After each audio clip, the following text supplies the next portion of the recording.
Ready for a deep dive into some seriously loaded symbolism?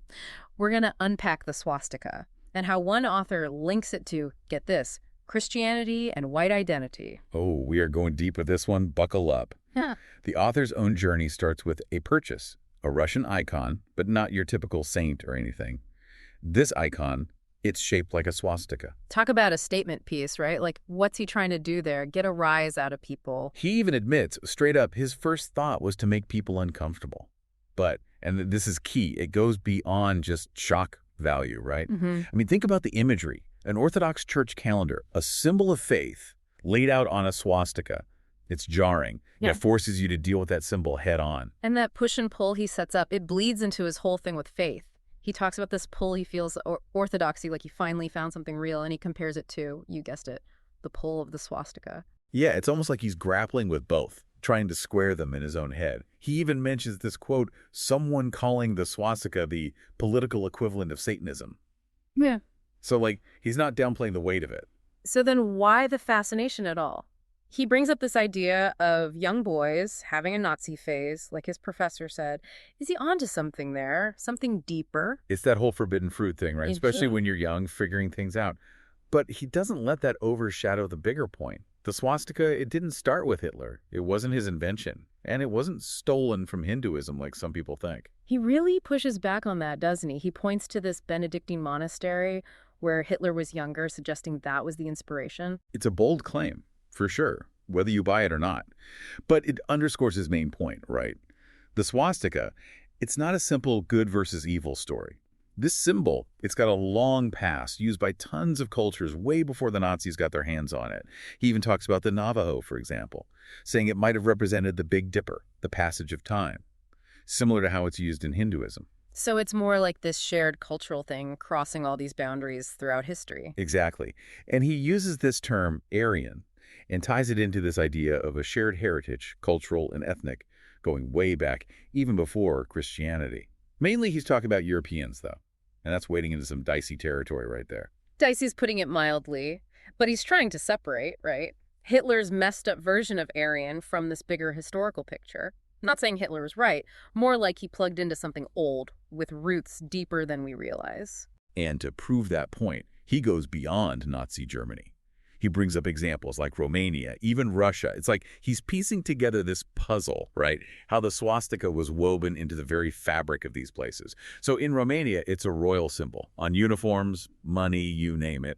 Then you have the National Christian Defense League. They pick it up too. It's this whole merging of faith and national identity. In Russia, don't even get me started, he mentions Empress Alexandra had it on her diary, and Tsar Nicholas II used it as a car ornament. Can you imagine the Tsar rolling around with a swastika on his car? Wild. Right. It really hits home how common this symbol was back then. Makes you think, what happens when a symbol's meaning does a total 180? It's a complete flip from something positive, even sacred, to, well, you know.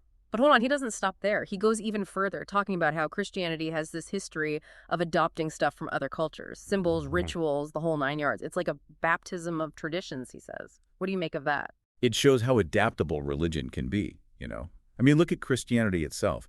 It took root in the Roman Empire, a totally pagan world, picked up bits and pieces along the way. He's arguing that it's not about contradiction, it's about recognizing truth wherever it's found, holding on to that, ditching the rest. So where does the swastika fit in? He connects it to this idea of ethnos, meaning the people, and the cross, that's logos, the divine truth of Christianity. He's tying them together somehow. And this is where it gets even more, let's say, interesting. His argument, Hitler messed up by rejecting Christianity, trying to create this purely Aryan state.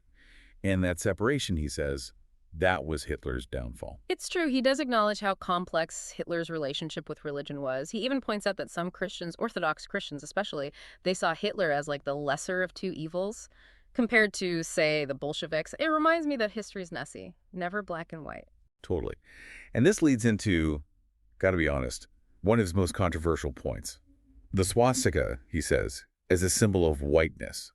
He's saying, while other groups are encouraged to celebrate their heritage, white Christians, They're denied that right. Yeah, he sees it as a double standard, and he's calling it out. He seems to think the swastika, if you could strip away all the Nazi baggage, could represent this shared white identity without, erasing individual cultures. Okay, but we're in dangerous territory here, right? Right. Trying to reclaim a symbol so tied to hate, genocide, it's playing with fire, to put it mildly. And he doesn't stop there. He goes on about this attack on white Christianity, from inside and outside the church, he says.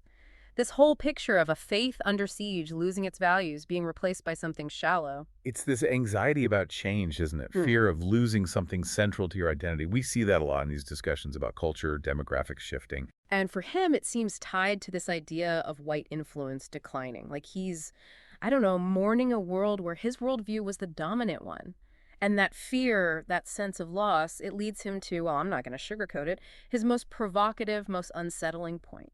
He connects directly preserving the white race with preserving what he calls authentic Christianity. It's like they're inseparable for him. Can't have one without the other in his view. And this is where things get really dicey. We got to be clear. This belief that one race is just better, more important, that goes against the core of so many faiths, Christianity included. It's about equality, inclusivity. It's how easily, faith gets twisted, bent to fit an agenda, and suddenly it's not about love anymore. And then he goes there, quotes Goebbels, of all people, raise the old swastika banner of a fanatical resistance instead of surrendering, he says. Wow. Talk about loaded language. War, hate, all wrapped up in one. This deep dive, it took us to some dark places. That's the thing to remember, right? This guy's perspective, it's his own, shaped by his own, baggage, anxieties. It's not about agreeing. It's about looking critically. Symbols, they're never simple, are they? They carry history, good and bad. You can't just wipe that slate clean no matter how hard you try. Exactly.